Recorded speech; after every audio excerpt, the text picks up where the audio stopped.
김영숙은 병원 복도를 천천히 걸었습니다. 67세의 나이에도 허리는 꼿꼿했고 걸음걸이는 단단했습니다. 평생 건강관리를 철저히 해온 결과였습니다. 오늘은 6개월마다 받는 정기검진 결과를 듣는 날이었습니다. 별일 없겠지. 영숙은 속으로 중얼거렸습니다. 지난 10년간 혼자 지내오면서도 큰 병 한 번 앓지 않았습니다. 혈압약 한 알 먹지 않고 지낼 만큼 건강했습니다.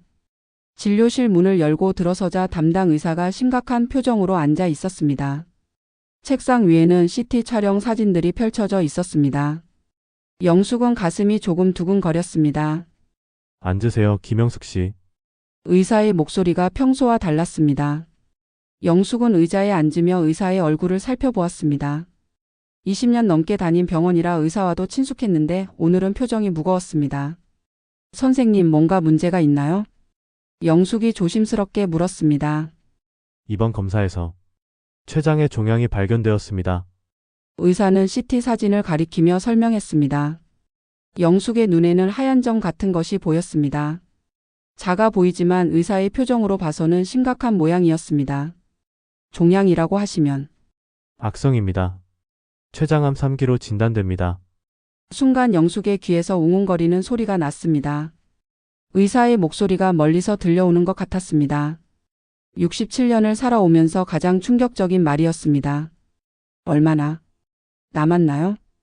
영숙의 목소리는 떨리지 않았습니다. 놀랐지만 차분함을 유지했습니다. 평생 크고 작은 일들을 겪어온 그녀의 강인함이었습니다. 현재 상태로는 6개월에서 1년 정도로 보입니다. 의사는 미안한 표정으로 대답했습니다. 영숙은 고개를 끄덕였습니다. 받아들이기 어려운 현실이었지만 어쩔 수 없는 일이었습니다. 병원을 나서며 영숙은 하늘을 올려다보았습니다. 10월의 가을 하늘이 높고 푸르렀습니다. 이런 하늘을 앞으로 몇 번이나 더 볼 수 있을까요? 영숙은 택시를 타고 강남구 압구정동 자택으로 향했습니다. 남편과 함께 40년 전에 산 아파트였습니다. 당시에는 허벌판이었던 이곳이 지금은 서울에서 가장 비싼 동네 중 하나가 되었습니다. 기사님, 여기서 내려주세요. 영숙은 아파트 앞에서 내렸습니다. 33층 고급 아파트는 여전히 위풍당당했습니다. 1층에 있는 상가도 모두 영숙의 소유였습니다. 남편이 세상을 떠나기 전에 이것들이 다 당신 몫이야라고 말했던 것이 기억났습니다. 집에 들어선 영숙은 거실 소파에 앉았습니다. 90평이 넘는 넓은 아파트가 갑자기 쓸쓸하게 느껴졌습니다. 남편이 떠난 지 10년 혼자 지내온 이 집이 이제는 더욱 적막해 보였습니다. 영숙은 서재로 가서 금고를 열었습니다. 부동산 등기 부등본들이 정리되어 있었습니다. 압구정동 아파트 3채, 강남구 상가 건물 2채, 예금 통장들. 계산해 보면 30억 원이 넘는 재산이었습니다. 이 모든 걸 누가 물려받게 될까? 영숙은 혼자 말했습니다. 자식이 없는 것이 이렇게 막막하게 느껴진 적은 없었습니다. 남편과 결혼한 지 3년 만에 유산을 한 후 더 이상 아이가 생기지 않았습니다. 그때는 둘만 있어도 행복했는데 지금은 외로움이 밀려왔습니다. 영숙은 핸드폰을 들고 연락처를 뒤적였습니다. 평소 연락하는 사람이 많지 않았습니다. 시장에서 만나는 상인들, 교회 권사님들, 그리고 가족이라고 할 수 있는 시누이 정순과 올케 미화 정도였습니다. 시누이 정수는 남편의 여동생이었습니다. 65세인 정수는 충북 제천에서 남편과 함께 작은 농사를 지으며 살고 있었습니다. 평생 가난하게 살아온 탓에 영숙을 볼 때마다 부러워하는 기색을 숨기지 못했습니다. 올케 미화는 남편의 형수였습니다. 45세인 미화는 서울 송파구에서 2 아들을 키우며 살고 있었습니다. 중학생과 고등학생인 아들들의 사교육비 때문에 늘 돈에 쪼들렸습니다. 명절 때마다 용돈을 달라며 애둘러 말하곤 했습니다. 영숙은 시간을 확인했습니다. 오후 3시였습니다. 2 사람에게 연락해야 했습니다. 병 사실을 알려야 했고 앞으로의 일들을 정리해야 했습니다. 먼저 정순에게 전화를 걸었습니다. 여보세요, 정순아. 아, 언니? 웬일로 전화를? 정순의 목소리는 평소와 다름없이 밝았습니다. 정순아, 병원에 다녀왔는데. 영숙은 잠시 말을 멈췄습니다. 어떻게 말해야 할지 고민되었습니다. 언니 무슨 일이에요? 췌장암이래. 6개월 정도 남았다고 하네. 전화 너머로 침묵이 흘렀습니다. 정순이 놀란 것 같았습니다. 언니 그게 무슨? 진짜예요? 응, 진짜야. 오늘 확진 받았어. 언니 어떻게? 당장 올라갈게. 정순의 목소리가 급해졌습니다. 영숙은 그 반응이 예상보다 큰 것에 조금 놀랐습니다. 이번에는 미화에게 전화했습니다. 어머님 안녕하세요. 미화의 목소리는 늘 공손했습니다. 미화야, 좀 중요한 얘기가 있어서 전화했어. 네, 말씀하세요. 내가 췌장암이래. 시간이 얼마 안 남았다고 하더라. 어머님, 그게 무슨 말씀이세요? 농담이시죠? 미화의 목소리가 떨렸습니다. 농담이 아니야. 오늘 병원에서 확진 받았어. 어머님, 제가 바로 가볼게요. 두 통화를 마친 영숙은 핸드폰을 내려놓았습니다. 두 사람 모두 예상보다 훨씬 큰 반응을 보였습니다. 평소에는 명절에나 연락하던 사이였는데 오늘은 달랐습니다. 영숙은 창밖을 바라보았습니다. 해가 서쪽으로 기울어가고 있었습니다. 6개월. 길지 않은 시간이었습니다. 그 시간 동안 무엇을 해야 할까요? 누구와 함께 보내야 할까요? 그때 현관벨이 울렸습니다. 영숙은 시계를 보았습니다. 전화한 지 겨우 이 시간이 지났는데 벌써 누군가 찾아온 것 같았습니다. 문을 열어보니 정순이 큰 가방을 들고 서 있었습니다. 제천에서 서울까지 이 시간도 안 되어 온 것이었습니다. 언니 괜찮아? 정순의 눈에는 눈물이 맺혀 있었습니다. 영숙은 그 모습을 보며 마음이 조금 따뜻해졌습니다. 하지만 동시에 한 가지 의문이 들었습니다. 평소에는 연락도 뜸했던 정순이 왜 이렇게 빨리 달려왔을까요? 그리고 왜 이렇게 큰 가방을 들고 온 것일까요? 영숙은 아직 모르고 있었습니다. 자신의 시한부 선고가 불러올 엄청난 변화를 말입니다. 정순이 현관문을 열고 들어서는 순간 영숙은 뭔가 이상함을 느꼈습니다. 평소와는 다른 모습이었습니다. 정순은 큰 여행 가방뿐만 아니라 보따리까지 들고 있었습니다. 마치 오랫동안 머물 준비를 한 것 같았습니다. 언니 혼자 두면 안 되겠어? 내가 여기서 돌봐줄게. 정순은 가방을 거실에 내려놓으며 말했습니다. 영숙은 놀랐습니다. 평생 서먹했던 시누이가 갑자기 이렇게 적극적으로 나선 적이 없었습니다. 정순아, 고마운데. 집에 일은 어떻게 하고? 남편한테 다 맡겼어? 언니가 더 중요하지? 정순은 부엌으로 가서 냉장고를 열어보았습니다. 그리고 혀를 찼습니다. 이래서야 어떻게 해? 제대로 된 음식이 하나도 없네. 영숙은 당황스러웠습니다. 정순이 이렇게 자신의 집에서 주인 행세를 하는 것이 어색했습니다. 다음 날 아침 정순은 일찍 일어나 시장에 다녀왔습니다. 닭 한 마리와 각종 한약재를 사온 것이었습니다.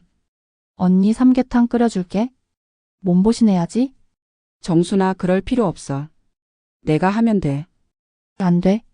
아픈 사람이 뭘 해? 내가 다 할 테니까 쉬어. 정순은 단호하게 말했습니다. 영숙은 소파에 앉아 정순의 모습을 지켜보았습니다. 이상했습니다. 평소 정순은 영숙의 집에 와도 손 하나 까딱하지 않았는데 오늘은 달랐습니다. 오후에 인터폰이 울렸습니다. 미화였습니다. 어머님 올라가도 될까요? 그럼. 잠시 후 미화가 문을 열고 들어왔습니다. 손에는 큰 쇼핑백을 들고 있었습니다. 어머님 몸에 좋다는 홍삼액이랑 영지버섯 달인 것 가져왔어요. 미화는 평소보다 훨씬 공손한 말투였습니다. 그리고 정순을 보더니 놀란 표정을 지었습니다. 정순이 여기 왜 있어? 언니 돌보러 왔지? 당연한 거 아니야? 정순이 대답했습니다. 두 사람 사이에 묘한 긴장감이 흘렀습니다. 어머님 저희 집이 더 넓고 좋은데 저희 집으로 오세요. 미화가 영숙에게 말했습니다. 뭔 소리야? 언니는 여기가 편하실 거야? 정순이 반박했습니다. 영숙은 두 사람의 대화를 들으며 어리둥절했습니다. 평소에는 서로 인사도 제대로 하지 않던 사이인데 지금은 자신을 두고 경쟁하는 것 같았습니다. 두 분 다 고마운데 나는 여기서 지내는 게 좋겠어. 영숙이 조심스럽게 말했습니다. 어머님 하지만 혼자 계시면 위험해요. 응급 상황이 생기면 어떻게 해요? 미화가 간절하게 말했습니다. 맞아, 언니? 그래서 내가 여기 있는 거야? 정순이 끼어들었습니다. 그날 저녁 미화는 돌아가지 않았습니다. 어머님 곁에 있어야겠다며 거실 소파에서 자겠다고 했습니다.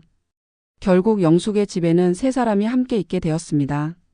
며칠이 지나면서 영숙은 더욱 이상함을 느꼈습니다. 두 사람의 행동이 평소와 너무 달랐습니다. 정수는 매일 비싼 한약재를 사와서 끓여주었고 미화는 백화점에서 상가 비싼 건강식품을 가져왔습니다. 언니 병원비 걱정은 하지 마. 우리가 다 해결해 줄 테니까. 정순이 말했습니다. 어머님 좋은 병원 아시죠? 서울대병원이든 삼성병원이든 저희가 모든 치료비를 부담할게요. 미화도 말했습니다. 영숙은 고개를 갸웃했습니다. 정수는 제천에서 농사지어 겨우 생계를 유지하는 형편이었고 미화는 아들들 사교육비 때문에 늘 돈이 부족하다고 하던 사람들이었습니다. 그런데 갑자기 병원비를 부담하겠다니요? 일주일 후 영숙은 우연히 정순이 남편과 통화하는 것을 들었습니다.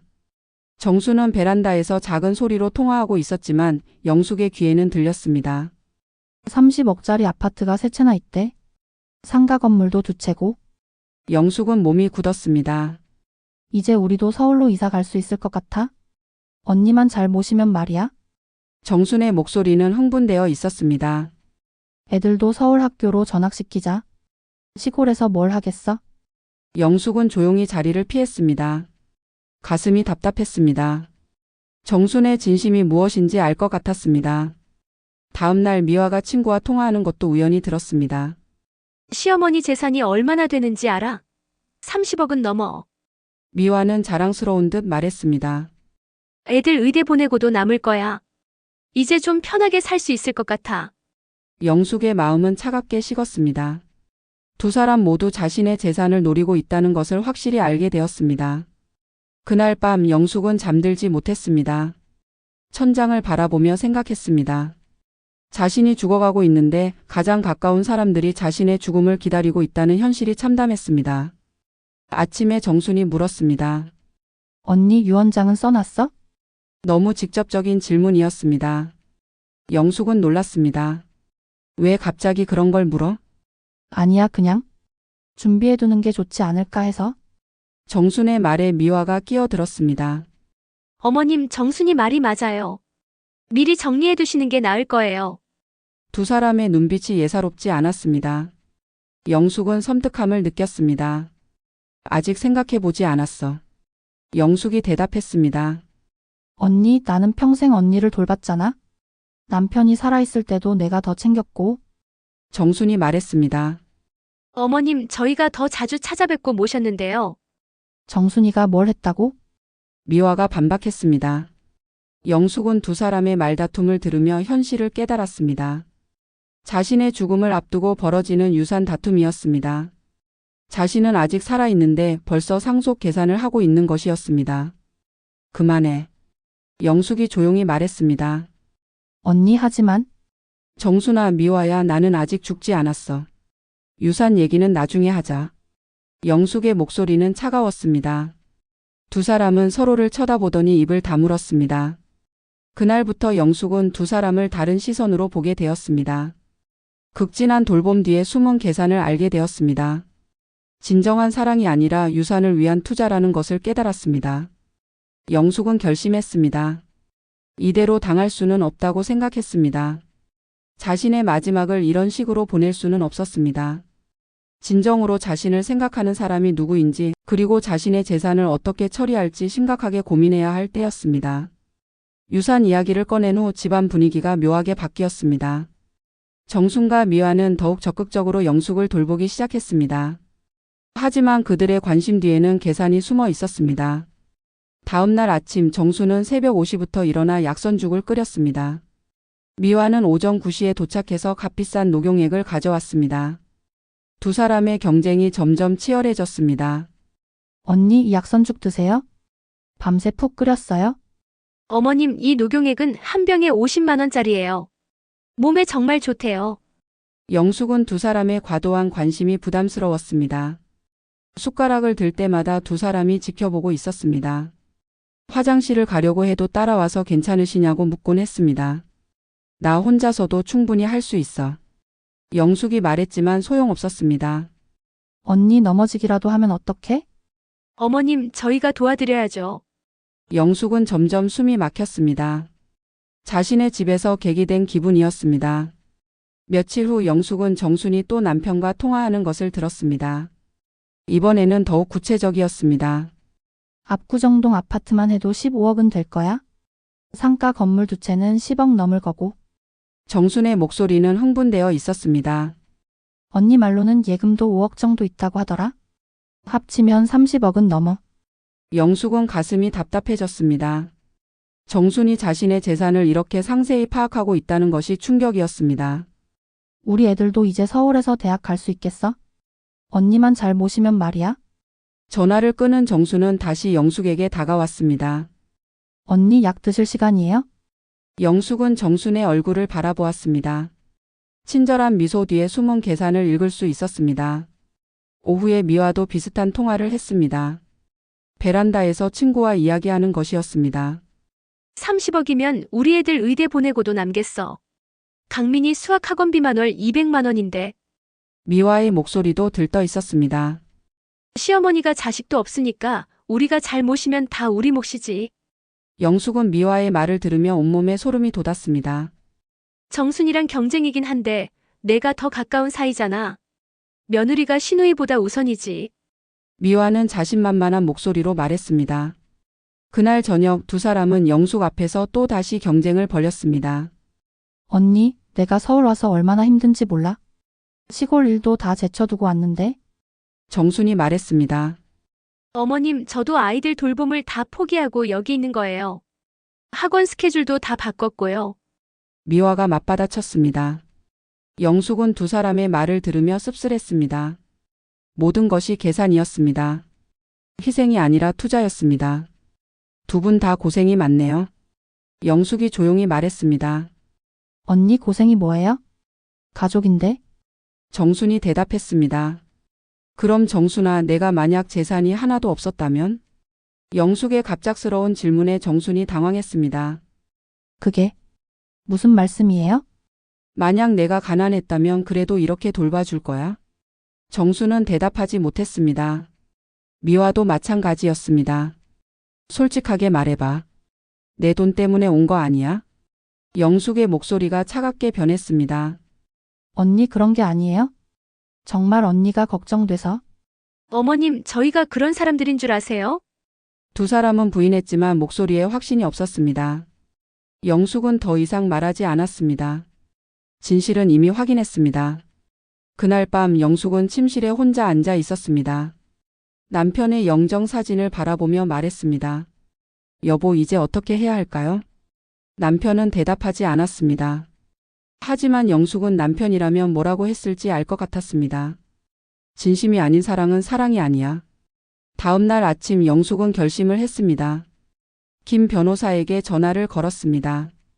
변호사님, 유언장을 써야겠어요. 아, 영숙 씨. 언제 한번 사무실로 오세요. 지금 당장은 어려울 것 같고 나중에 연락드릴게요. 전화를 끊은 영숙은 정순과 미화를 불렀습니다.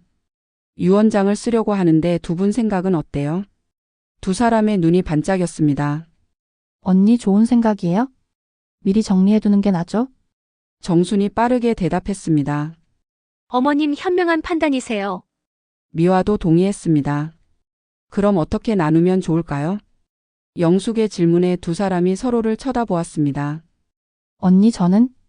언니가 알아서 정하세요? 정순이 조심스럽게 말했지만 기대감이 역력했습니다. 어머님께서 공평하게 해주실 거라고 믿어요. 미화도 말했지만 눈빛은 계산적이었습니다. 영숙은 두 사람의 모습을 보며 마음을 굳혔습니다. 이들에게는 자신이 돈덩어리일 뿐이었습니다. 사랑도 정성도 모두 가짜였습니다. 알겠어요. 천천히 생각해 볼게요. 영숙이 말했습니다. 그날 오후 영숙은 혼자 시간을 보내고 싶다고 했습니다. 정순과 미화가 잠시 외출한 사이 영숙은 서재에서 중요한 서류들을 정리했습니다. 부동산 등기부등본, 예금통장, 보험증서들. 30억이 넘는 재산 목록을 다시 한번 확인했습니다.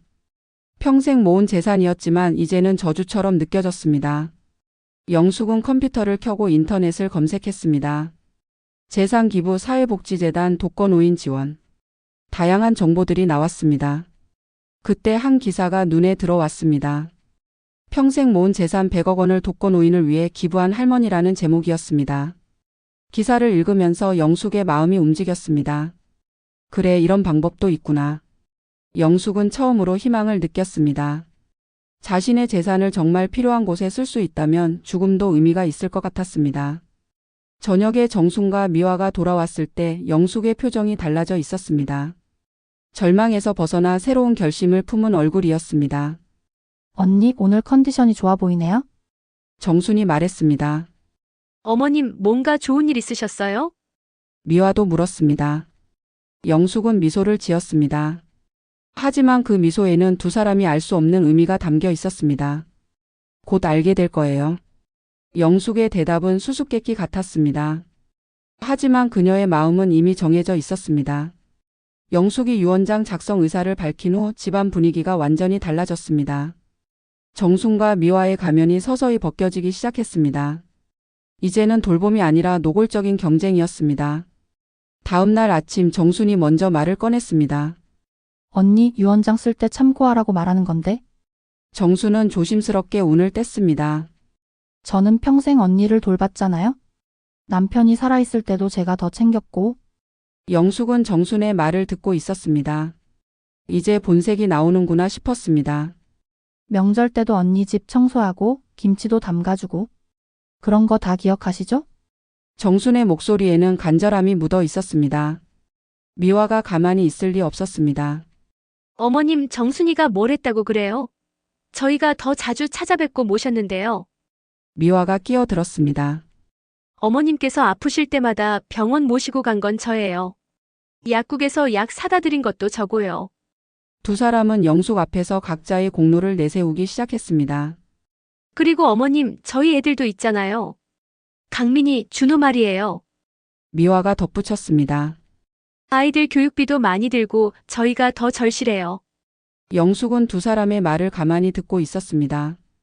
이제는 체면도 차리지 않고 있었습니다. 내가 죽기도 전에 이럴 거야? 영숙이 조용히 물었습니다.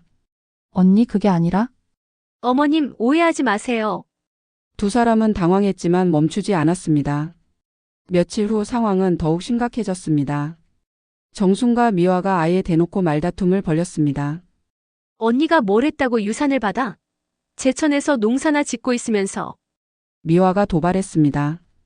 당신이나 제대로 해? 시어머니 모시기나 제대로 했어? 정순이 맞받아쳤습니다. 저희가 더 가깝잖아요. 며느리가 시누이보다 우선이죠. 무슨 소리야? 핏줄이 더 가깝지. 두 사람의 목소리가 점점 높아졌습니다. 영숙은 이 광경을 보며 참담했습니다. 그만해. 영숙이 소리쳤습니다. 내 앞에서 이럴 거야? 내가 아직 살아있는데. 두 사람은 잠시 조용해졌습니다. 하지만 며칠 지나지 않아 또 다른 형태로 경쟁이 계속되었습니다. 정수는 유명한 한의원에서 값비싼 한약을 지어왔습니다. 언니, 이 한약이 한 첩에 50만 원이래요? 암에 좋다고 하더라고요. 미화는 더 비싼 것으로 맞섰습니다. 어머님, 이 홍삼액은 한 박스에 200만 원이에요. 면역력에 최고래요. 영숙은 이들의 경쟁을 보며 웃음이 나왔습니다. 비참한 웃음이었습니다. 돈 자랑하는 거야? 영숙의 말에 두 사람이 깜짝 놀랐습니다. 언니, 그게 아니라, 어머님, 정성이에요. 정성이 아니라 투자지. 영숙의 말이 차가웠습니다. 내 재산을 노리고 투자하는 거 아니야? 두 사람은 대답하지 못했습니다. 그날 밤 영숙은 또 다시 정순의 전화를 들었습니다. 30억을 반반씩 나누면 15억씩이잖아? 그런데 나는 언니 친동생이고 미화는 형수야. 내가 더 받아야 맞지 않을까? 정순의 계산이 더욱 구체적이 되었습니다. 아니면 7대3 정도로? 내가 70%, 미화가 30% 정도면 적당할 것 같은데? 영숙은 가슴이 답답했습니다. 자신이 아직 죽지도 않았는데 벌써 상속분을 계산하고 있다니요. 다음 날 미화도 비슷한 통화를 했습니다. 시어머니는 당연히 며느리를 더 생각하실 거야. 정순이는 시누이잖아. 미화의 계산도 만만치 않았습니다. 30억 중에 20억 정도는 우리가 받을 것 같은데 어떻게 생각해? 영숙은 더 이상 참을 수 없었습니다. 그날 오후 영숙은 두 사람을 거실에 앉혔습니다. 두 분 얘기 좀 하자. 영숙의 목소리는 단호했습니다. 저는 두 분이 내 재산을 어떻게 나눌지 계산하는 거 다 들었어요. 두 사람의 얼굴이 하얗게 되었습니다. 언니 그게 어머님 오해가. 오해가 아니야. 나는 아직 죽지 않았는데 벌써 장례식 끝난 줄 아나? 영숙의 말에 두 사람은 고개를 숙였습니다. 솔직히 말해봐. 내가 가난했다면 이렇게 돌봐줬을까?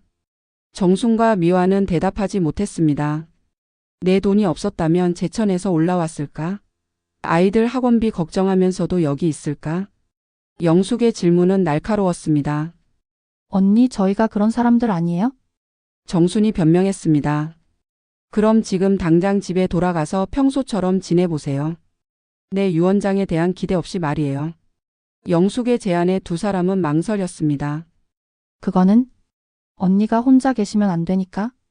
어머님을 두고 갈 수는 없죠. 결국 둘 다 떠나지 않았습니다. 그 모습을 본 영숙은 확신했습니다. 역시 돈 때문이구나. 그날 저녁 두 사람은 더욱 노골적이 되었습니다. 언니 실제로 유언장은 언제 쓸 거예요? 정순이 직접적으로 물었습니다. 어머님 변호사는 어느 분으로 하실 거예요? 미화도 따라서 물었습니다. 영숙은 두 사람을 바라보았습니다. 이제는 아예 가면을 벗었습니다. 내가 언제 죽을지도 모르는데 그렇게 급하나? 아니에요, 언니? 그냥 준비차 물어본 거예요? 어머님 미리 정리해 두시는 게 좋을 것 같아서요. 영숙은 깊은 한숨을 쉬었습니다. 그날 밤 영숙은 남편의 영정사진 앞에 앉았습니다. 여보, 이게 가족인가요? 내 죽음을 기다리면서 재산 계산이나 하는 게? 남편은 대답하지 않았지만 영숙은 답을 알고 있었습니다. 진짜 가족은 따로 있을 거예요. 영숙은 마음을 굳혔습니다. 이런 사람들에게 자신의 재산을 물려줄 수는 없었습니다. 다음 날 아침 영숙은 김 변호사에게 다시 전화했습니다. 변호사님, 유언장 작성하려고 하는데 좀 특별한 내용이 있어요. 어떤 내용인지요? 전 재산을 사회복지재단에 기부하려고 합니다. 전화 너머로 변호사의 놀란 기색이 느껴졌습니다. 정말 그렇게 하시겠어요? 네, 확실히 결정했어요. 영숙의 목소리는 단호했습니다. 가족분들께는 각각 100만 원씩 드릴 거예요. 그들이 저를 돌본 만큼만요. 영숙은 미소를 지었습니다. 처음으로 마음이 편해졌습니다. 정순과 미화는 아직 몰랐습니다. 자신들의 탐욕이 불러올 결과를 말입니다. 영숙이 변호사와 통화를 마친 후 마음이 한결 가벼워졌습니다. 30년 만에 내린 가장 중요한 결정이었습니다. 더 이상 정순과 미화의 계산적인 시선이 부담스럽지 않았습니다. 다음 날 아침 영숙은 평소와 다른 모습을 보였습니다. 일어나자마자 화장을 하고 깔끔하게 옷을 갖춰 입었습니다.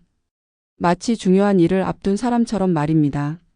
언니 오늘 컨디션이 좋아 보이네요? 정순이 말했습니다. 어머님 어디 나가실 일 있으세요? 미화도 물었습니다. 응, 중요한 일이 있어. 영숙의 대답은 간단했습니다. 하지만 그 말에는 깊은 의미가 담겨 있었습니다. 오전 10시 김 변호사가 아파트로 찾아왔습니다. 정순과 미화는 변호사의 방문에 긴장했습니다. 유언장 작성하러 오셨나요? 정순이 조심스럽게 물었습니다. 네, 그렇습니다. 변호사의 대답에 두 사람의 눈이 반짝였습니다.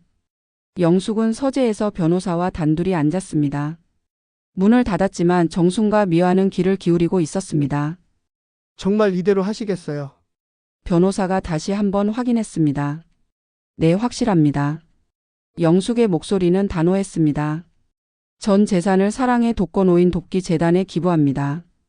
그럼 가족분들께는? 정순 씨에게 100만 원, 미화 씨에게 100만 원. 각각 현금으로 드리겠어요. 이유를 적어두시겠습니까? 네. 진정한 사랑은 조건이 없어야 합니다. 돈 때문에 저를 돌봐주신 분들께는 그에 맞는 몫을 드립니다. 라고 써주세요. 변호사는 영숙의 말을 그대로 유언장에 적었습니다. 30분 후 유언장 작성이 끝났습니다.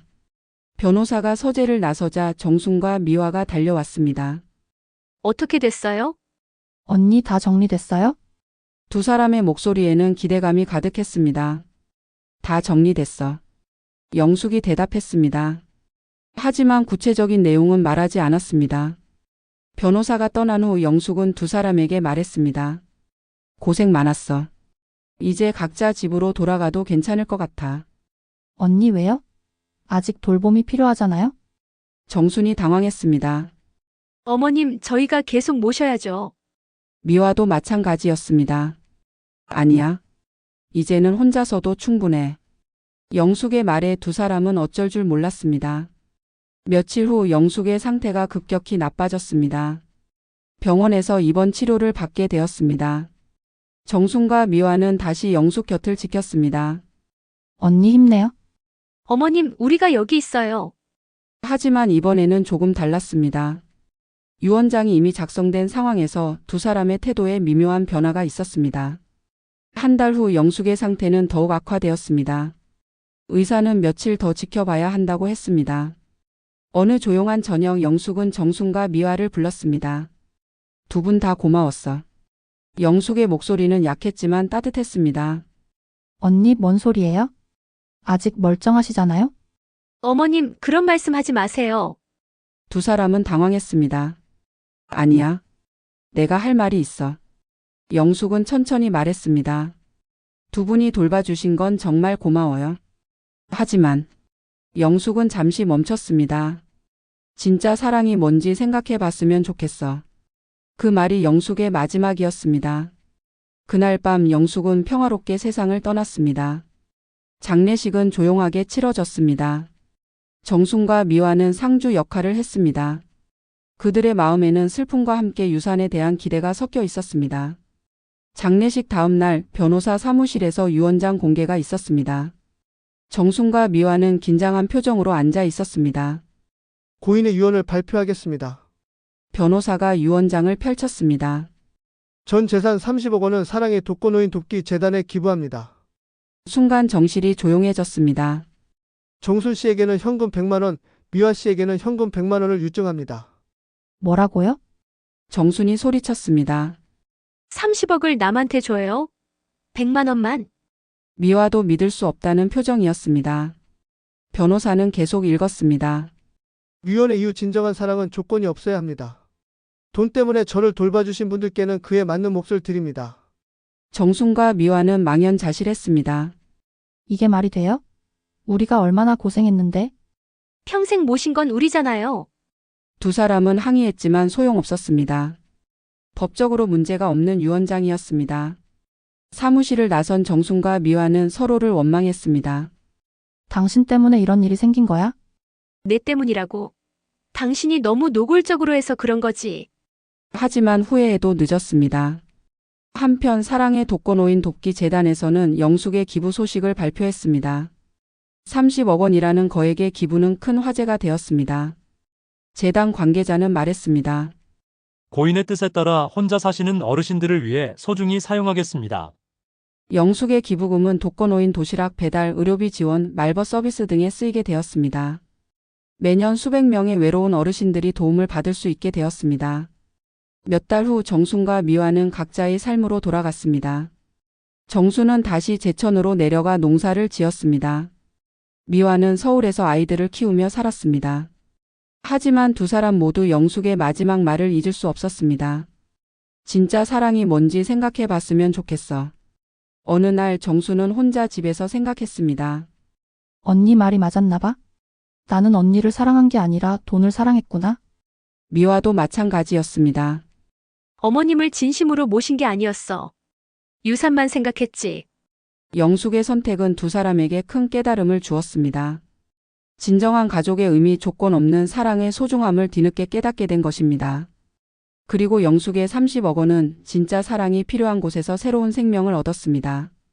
외로운 할머니, 할아버지들의 웃음소리가 되고 따뜻한 밥 한 끼가 되고 손을 잡아주는 위로가 되었습니다. 영숙의 마지막 선택은 죽음으로 끝나는 것이 아니라 진정한 사랑으로 다시 시작되는 것이었습니다. 그녀가 찾던 진짜 가족은 결국 자신과 같은 외로움을 겪는 모든 사람들이었던 것입니다. 답은 영숙이 마지막에 보여준 그 선택 속에 있습니다.